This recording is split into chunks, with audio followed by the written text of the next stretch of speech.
Hey, what's up everyone and welcome back to my YouTube channel.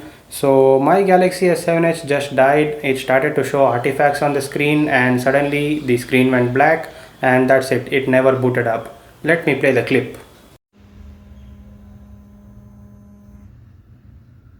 And that is it. After the screen went black, the phone never turned on. So I got this donor S7 Edge over here. As you can see, the back is fully taped up because the back glass is entirely broken, and the screen on the other side, there's the flickering problem on the bottom of the screen. So I'm gonna try and harvest the motherboard out of this and then put it into my Galaxy S7 Edge. And the only problems I'm gonna face is that this donor S7 Edge is actually having an Exynos processor, whereas mine was a Snapdragon processor. So I'm gonna see what type of challenges I'm gonna face while swapping the motherboard. So yeah, let's get started. Okay, so these are the phones. Both are Galaxy S7 Edges. So the blue one is the donor and the silver one is the patient. I guess we could call them like that. So let me actually get the back cover off and show you. Also, after I remove the back cover, I'm just gonna put everything in like a time-lapse video so that I don't bore you, and that way the video time also decreases. So yeah, let me first open the back cover and show you guys. Oh, there we go. So yeah, this is the Exynos variant. Let me open up the Snapdragon variant. There we go. So yeah, as you can see, both of them over here side by side. I think the layouts and everything are pretty much the same. Also, I had removed the batteries before my exam so that as soon as my exams got finished, I could start working on this directly. Okay, then let me get to the unscrewing part. So let me first unscrew everything. Also keep in mind guys, this is the left side is the Exynos one and the right side is the Snapdragon one. I myself forget sometimes, so be careful. I'm joking. And the top piece which is over here on the Exynos model, as you can see here in the Snapdragon model it's there, but in the Exynos model it is not there. That piece just got cracked while I was opening it, so that's fine. I guess I still have this piece to use.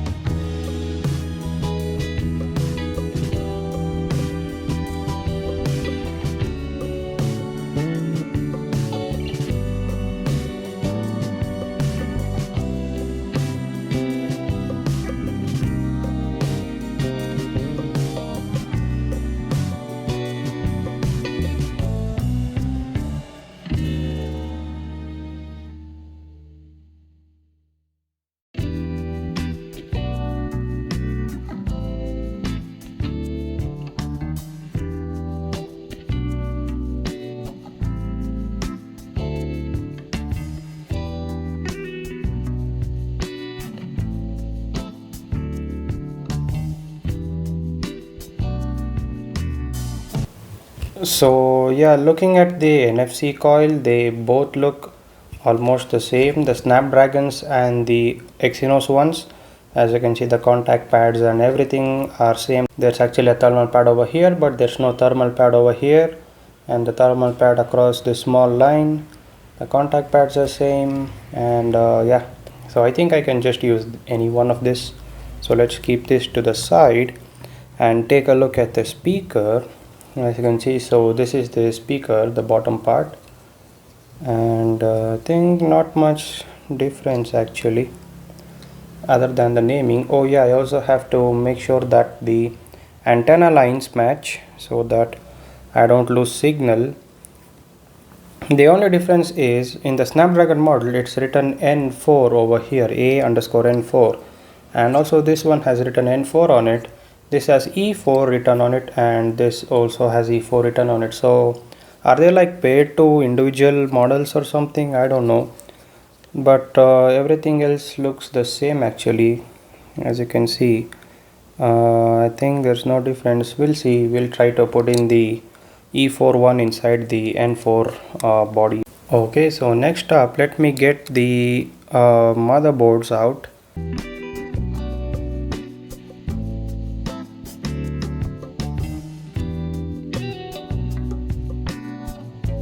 And yeah guys, I forgot to say this one thing. So when you are gonna swap an Exynos motherboard with a Snapdragon one, you will also have to use the cameras, because the cameras are different compared to the Snapdragon and the Exynos, and the cameras are different with each device.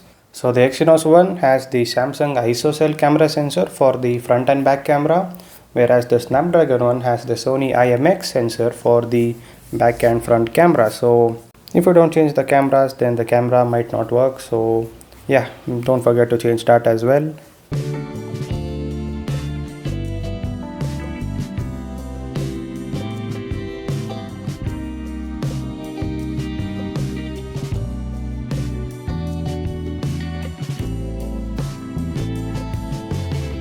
Oh no guys, I think I ripped the ribbon cable which is going over here, this one.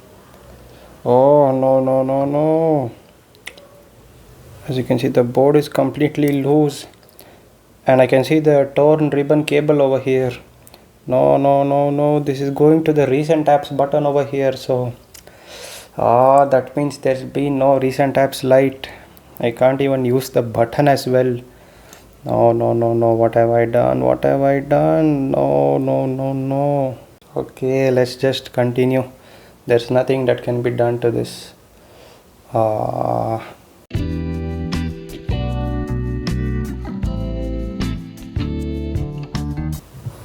and also don't forget to remove the SIM trays, guys.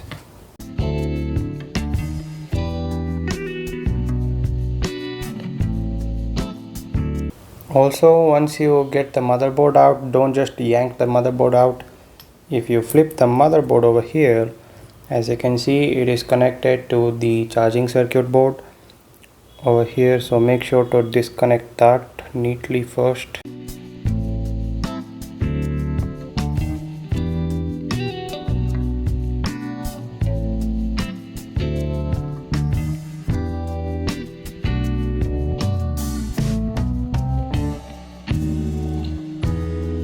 Also, I noticed this one thing over here. As you can see, this is the Snapdragon phone, and over here it's written SMG930F.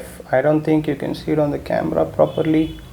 So it's that is written over here. So that means this swap is gonna go on much easier, because I did some research and both the Snapdragon and Exynos variant of the phones share the same body. So I don't think I'm gonna face any issues like, the vibration motor not making contact or the speakers not making contact, something like that. So yeah, I think this swap is gonna go on much easier now.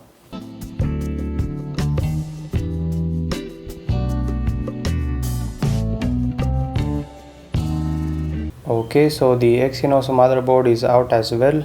Okay, so let's put the Snapdragon motherboard aside, and let's put the Exynos motherboard inside the Snapdragon S7 Edge body. So let's go.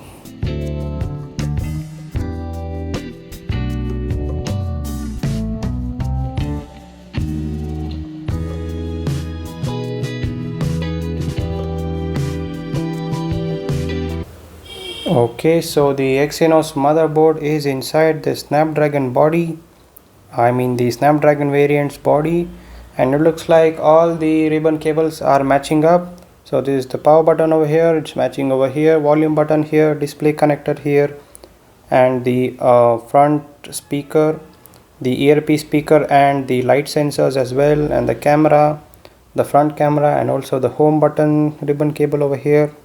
I'm not sure if this is the home button ribbon cable, but yeah, what is this ribbon cable do? I don't know, it's just matching, that's it. So let's continue.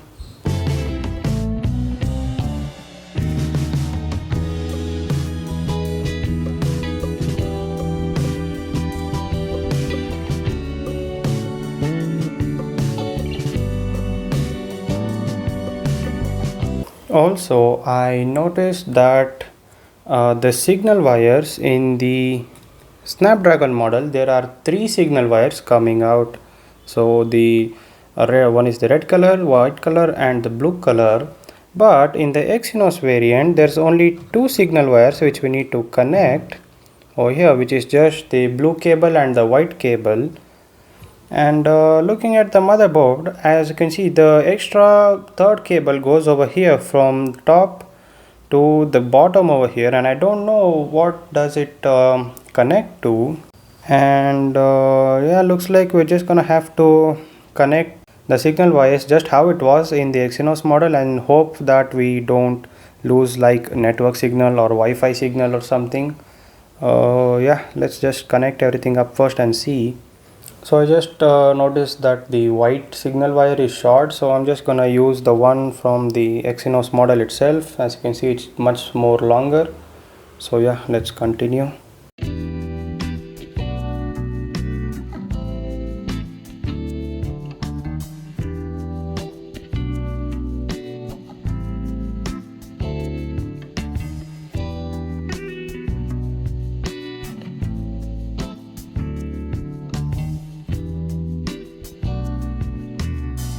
Okay, so for the speaker assembly, I'm just gonna go with the N4 one, which matches this one over here. So the N4 one is from the Snapdragon model. We'll see how it works. So yeah, let me put that in. There we go, perfect fit, no problems. Okay, so let me continue. And for the NFC coil, I'm just gonna go with this one because this has an extra thermal pad over here, and this one is a bit torn over here, so I'm just gonna go with this one. This is from, I guess, the Exynos variant, I guess. I don't know. Let's just put it in. Oh wait, I haven't even put the battery yet.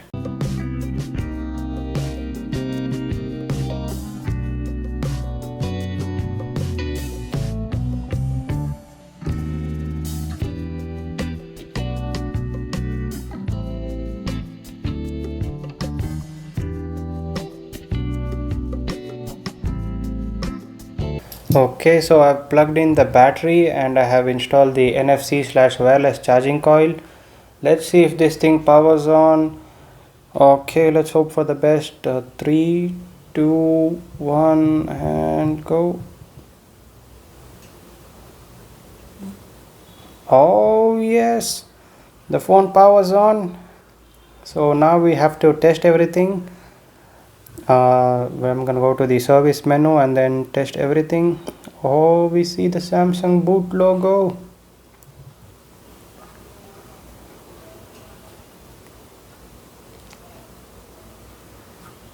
Oh, there we go, we are in the lock screen.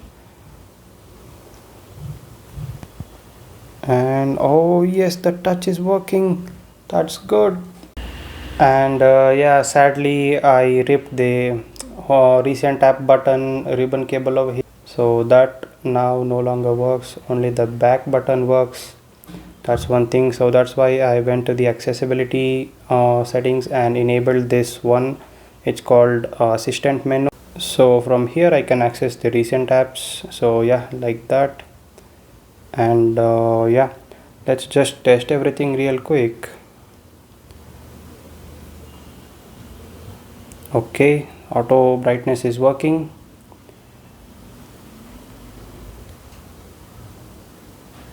Okay, I'm gonna go red.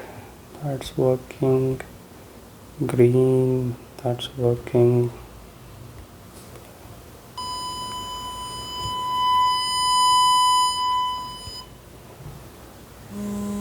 Vibration is working. Dimming. Okay, that's working too.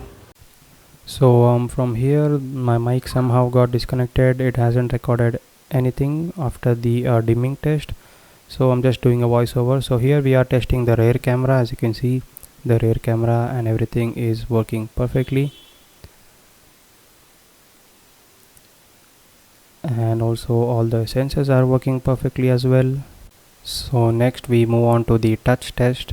As you can see, even the touch screen and everything is working properly, even like on the edges and stuff.